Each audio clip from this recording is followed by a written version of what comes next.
Quiero empezar con una palabra de oración. Gracias, Jesús, por la oportunidad de abrir el folleto Escuela Sabática y estudiar la lección en compañía de mi familia, mi hijo que está detrás de las cámaras, Jeremías, y mi esposa Jay que está en el piano.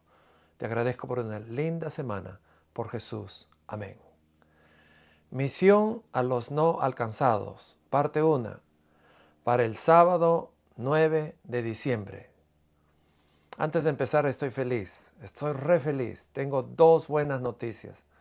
La primera tiene que ver con mi vida personal, con la casa, y la segunda tiene que ver con la parte espiritual. 4 personas, el día de mañana, 4 personas se van a bautizar. La primera es Mateo, un niñito de casi 10 años, extraordinario estudiante de la palabra de Dios. Su corazón está lleno del Espíritu Santo. Segundo lugar, José. Tengo José y Vilma. No sé por qué, en todo país que voy tengo un José y Vilma. Extraordinario. En el Perú, José y Vilma Pérez. Acá, José y Vilma Gutiérrez. Bueno, José se va a bautizar mañana. Un hombre de Dios. Lindo bautismo. Esos dos bautismos serán a las 12:30.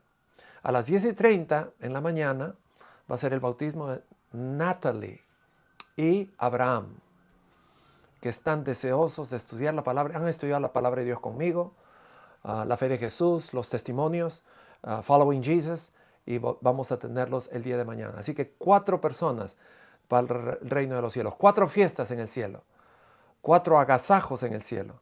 Así que estoy feliz, estoy re feliz. Ha sido un lindo día para mí.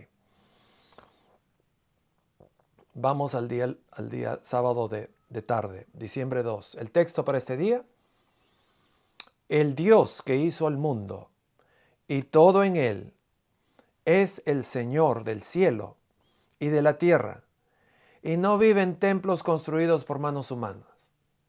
Bueno, el hecho de que no vive en templos construidos por manos humanas no quiere decir que no sea la casa de Dios. No quiere decir que no tengamos que respetar la iglesia cuando vamos y tratarla con reverencia. Mientras estaba en Atenas, una ciudad famosa por su filosofía, Pablo también trató de llegar a la gente de allí. Muchos de estos tenían un trasfondo y una visión del mundo radicalmente diferente a la de los hebreos y su historia sagrada, que formó base de la fe de Pablo que quería enseñar a los atenienses. ¿Cómo intentó Pablo llegar a estas personas? ¿Y qué podemos aprender de aquellos intentos? El domingo, diciembre 3, trae un versículo. Hechos 17:16. Mientras Pablo los esperaba en Atenas, se sintió muy angustiado al ver que la ciudad estaba llena de ídolos. Tú preguntarás, ¿pero qué tiene que ver Atenas con nuestra realidad? ¿Qué tiene que ver Atenas con Los Ángeles? ¿Qué tiene que ver Atenas con Lima? Hoy en día, nuestras ciudades todavía están llenas de ídolos. Ídolos de carro, ídolos de botes, ídolos de aviones, ídolos de marcas, ídolos de vestimentas, ídolos de trajes y ternos y corbatas Giorgio Armani. Y desafortunadamente, muchos creyentes son totalmente capaces de caminar por una ciudad sin reaccionar en lo más mínimo a sus ídolos. Pablo, sin embargo, estaba lo suficientemente sintonizado con el Espíritu Santo como para responder. Fuera de sintonía con algunos otros creyentes que todavía no entendían que el Evangelio era para el mundo, Pablo sabía que Dios quería que los atenienses fueran salvos junto con todos los demás. Entendió que el consejo de la misión global era llevar el Evangelio a aquellos que no estaban completamente alcanzados, incluidos los paganos que adoraban ídolos, así como los filósofos que llenaban las calles de Atenas. Pablo, por lo tanto, frecuentaba el mercado donde se encontraban estas personas. Podríamos decir que formó el primer centro de estudios de misión global, donde utilizó el mercado para estudiar y probar métodos para llegar a los corazones y a las mentes de aquellos paganos. Lunes, diciembre 4, trae el siguiente versículo. Luego lo llevaron a una reunión en Areópago. He tenido el privilegio de estar ahí, donde le dijeron, ¿podemos saber cuál es esta nueva enseñanza que estás presentando? Sin importar dónde estuviera, Pablo, dada su comisión de Dios, iba a predicar el evangelio sí o sí. Así que eso es exactamente lo que buscaba hacer en Atenas. ¿Cuáles fueron algunas de las diferentes formas en que los paganos en el mercado reaccionaron al discurso y cuestionamiento de Pablo? Algunos aceptaron, 2 personas. Otros rechazaron, la grande mayoría. Claramente con sus dioses extranjeros, Pablo causó una impresión en estas personas en el mercado, por lo que lo llevaron al Areópago, una parte de la ciudad donde se adjuntaron asuntos legales y religiosos. Aunque no parece que Pablo se enfrentara a ningún tipo de juicio legal, parecía que era justo darle a él y a su nueva doctrina una audiencia. Sería difícil ignorar a alguien de la elocuencia de Pablo, de la pasión de Pablo y de la inteligencia de Pablo, incluso si estuviera promoviendo ideas que parecían muy extrañas para estas personas. En el martes aparece el texto de Hechos 17. Pablo se puso de pie en la reunión de los Areópatas y le dijo, Pablo de Atenas, pueblo de Atenas, veo que en todos los sentidos son muy religiosos, porque mientras caminaba y miraba cuidadosamente sus objetos de culto, encontré un altar con esta inscripción, al Dios desconocido. Pablo aprovechó lo que podría verse como un hebreo común. Creían en Dios, lo que fue un gran comienzo, y podrían abrir el camino a una conversión más profunda. No se burló de sus ideas, no se burló de sus altares, no se burló de las negativas, no se burló de sus dioses extraños y falsos, no les llamó falsos. En cambio, apreciaba y admiraba un pueblo que se preocupaba lo suficiente por las cosas espirituales como ir al esfuerzo y al gasto de adorar algo que ni siquiera sabían en caso de que les faltara algo. Miércoles, diciembre 6. Vamos a desglosar la plática de Pablo. Y él termina con la ira de Dios. La ira de Dios está siendo revelada desde el cielo contra toda la maldad y la maldad de las personas que suprimen la verdad por su maldad. Yo te pregunto, ¿alguna vez has escuchado algún sermón acerca de la ira de Dios? ¿Alguna vez has escuchado una predicación acerca de la ira de Dios? ¿Alguna vez has escuchado una clase de escuela sabática acerca de la ira de Dios? De repente todavía no has escuchado un sermón. Luego desglosaron el discurso. Vamos a desglosarlo. Número 1, Pablo elogió por primera vez su actualidad, conciencia espiritual y sinceridad de las personas. Número 2, demostró que había estudiado su creencia y encontró algunas cosas que respetaba por lo que había aprendido. ¿Qué es lo que me gusta de tu religión? Número 3, les contó una cosa en particular que había descubierto en su estudio de la religión y admitieron que no entendía.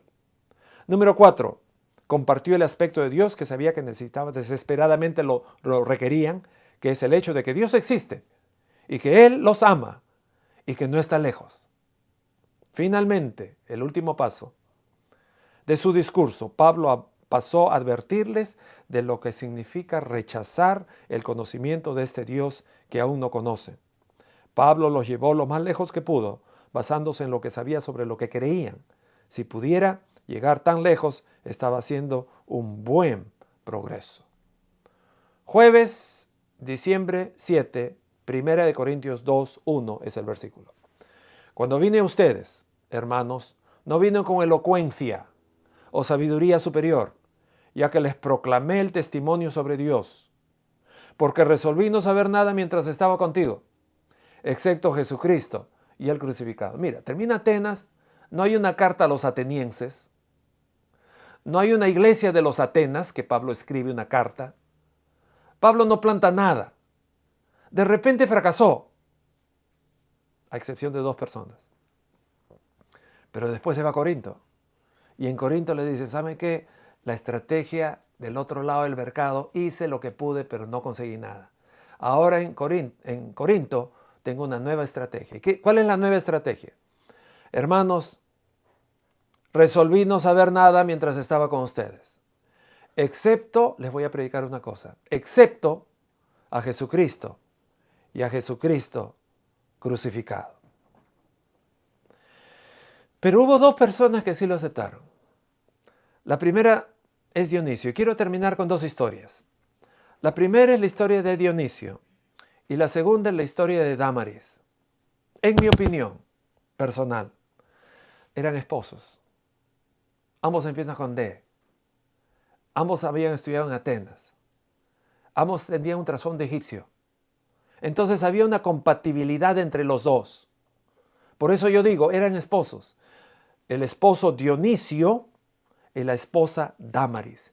Y ambos, como pueden ver en la foto, ahí agachaditos, en Atenas, en el Areópago, ahí en una parte alta, se entregaron a Jesús. Pero déjame contarte un poquito acerca de estos dos. Dice que Dionisio de Corinto, nombrado Dionisio el Areopagita, a quien Lucas ha registrado en Hechos, el primer obispo de la iglesia de Atenas. Posteriormente, un relato completo según Dionisio nació en Atenas. Eusebio lo escribe, estudió en Egipto y se convirtió en eminente embajador de la palabra de Dios después de haber escuchado a Pablo. Cuando Jesús murió, 10 años antes, y se vio toda la faz de la tierra oscura, desde la hora nona, dice Eusebio que este Dionisio vio y dijo las siguientes palabras: oh, la deidad está sufriendo, porque está oscuro el día, a las 3 de la tarde del viernes. Oh, la deidad, los dioses, están simpatizando con alguno que está sufriendo. Y este eclipse tiene lugar en el momento de la muerte de un carpintero en Jerusalén. Al regresar a Atenas, se convirtió en Areopagita. Se convirtió bajo el discurso de Pablo y fue nombrado obispo de Atenas por Pablo. Por la autoridad de Arístides de apologista, se dice que sufrió el martirio, la muerte capital, por su fe en Atenas, perseguido por los romanos. Esa es la historia de Dionisio. Ahora déjame contarte un poquito acerca de Dámaris. ¿Quién era Dámaris? Algunas de las personas que se convirtieron en seguidores de Pablo y creyeron, entre ellos estaba Dionisio, un miembro del Areópagus, también una mujer llamada Dámaris, la esposa, en mi opinión, y varias otras.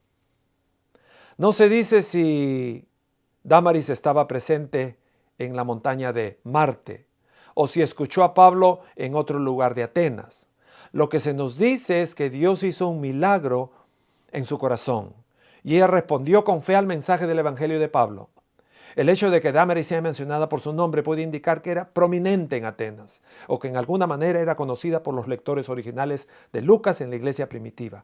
Algunos comentaristas afirman que Dámaris era la esposa de Dionisio, como ya lo dije, mencionando en el mismo versículo. Además, Pablo solo visitó Atenas una vez en su segundo viaje misionero. Atenas no era un terreno fértil para la difusión del Evangelio y muy pocos atenienses lo creyeron. Pero Dámaris fue una de ellas. Y gracias a los esposos Dionisio, tenemos ahora una iglesia grande en Atenas. Yo tuve el privilegio de predicar en esa iglesia adventista de Atenas. Y mi padre tuvo el privilegio de enseñar la clase de escuela sabática en esa iglesia adventista de Atenas. Gracias al ministerio de una pareja de esposos llamados Dámaris y Dionisio. Que Dios les bendiga.